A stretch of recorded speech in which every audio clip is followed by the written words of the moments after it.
Patient को basically बिल्कुल comma सी position कर देते हैं इस तरीके से, बिल्कुल लेटरल पोजीशन में तो इस तरीके से, और अगर बैठा हुआ है तो बिल्कुल इस तरीके से बेंडिंग फॉरवर्ड, जिससे स्पेस का गैप बढ़ जाता है, आप आराम से ले पाते हो।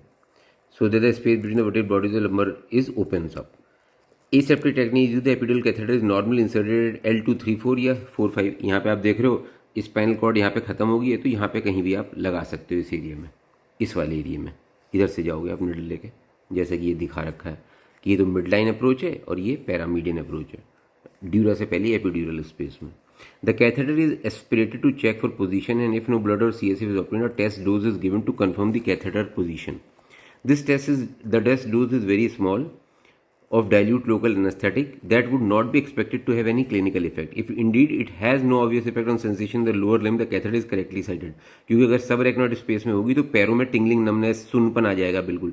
If however there is a sensory block, leg weakness and peripheral vasodilation, the catheter has been inserted too far into the subarachnoid space. Inserting the normal dose of local anesthetic into the spinal space by accident would risk complete motor and respiratory paralysis.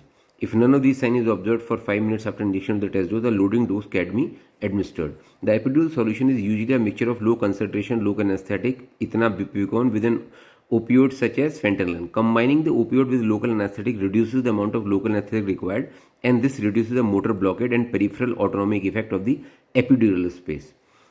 After the loading dose is given, the mother should be kept in the right or left atrial position and her blood pressure should be measured every 5 minutes or 15 minutes. A fall in the pressure may result from vasodilatation caused by blocking of the sympathetic tone to the peripheral blood vessels. This hypotension is usually short-lived but may cause a fetal bradycardia due to redirection of maternal blood flow away from the uterus. तो ऐसे blood pressure को आपको usually internal fluid से ही काम चल जाता है. कई बार आपको एफेड्रिन भी देना पड़ जाता है.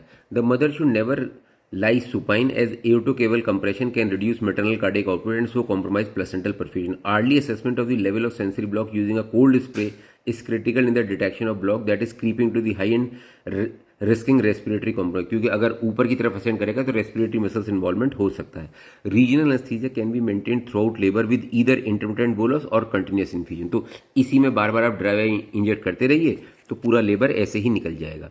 Women should be encourage to move around and adopt whichever upright position suits them best. Full mobility is unlikely. Reducing the rate of epidural infusion in the second stage may increase maternal awareness to push, but care should be taken. Then this weight is not compromised. मतलब आपने dose कम करोगे तो pen बढ़ जाएगा, तो ये एक balance करना पड़ता है. Regional anesthesia should be continued until after completing third stage of labor, including repair of any perineal injury, क्योंकि perineal injury भी भैया पेनफुल होती है. A small block is considered